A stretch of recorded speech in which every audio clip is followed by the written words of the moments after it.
श्रीमा पार्वती स्तोत्र जानकी उवाच शक्तिस्वरूपे सर्वेषां सर्वाधारे गुणाश्रये सदा शङ्करयुक्ते च पतिं देहि नमोऽस्तुते।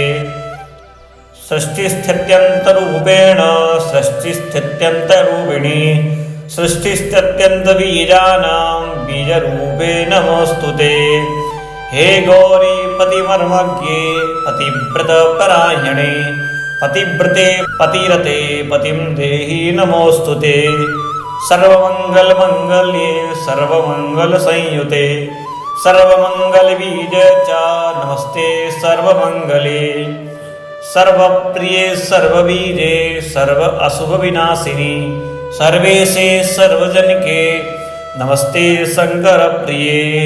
परमात्मस्वरूपे च नित्यरूपे सनातनि साकारे च निराकारे सर्वरूपे नमोऽस्तुते। क्षुधतृष्णेच्छादया श्रद्धा निद्रा तन्दा स्मृति क्षमा एतास्तव कला सर्वा नारायणे नमोऽस्तुते।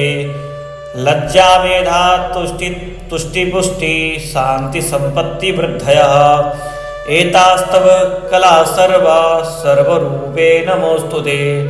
दृष्टादृष्टस्वरूपे च तयोर्बीजफलप्रदे सर्वानिर्वचनीये च महामाये नमोऽस्तुते।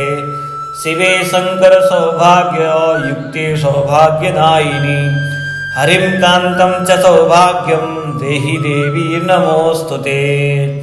अथ फलश्रुतिः स्तोत्रेणानेन या स्तुत्वा समाप्ति दिवसे शिवां नमन्ति परया भक्त्या तालवन्ति हरिं पतिम् इदं कान्तसुखं भुक्त्वा पतिं प्राप्य परात्परं दिव्यं स्यन्दनमारुह्य यान्त्यन्ते कृष्णसन्निधिम्।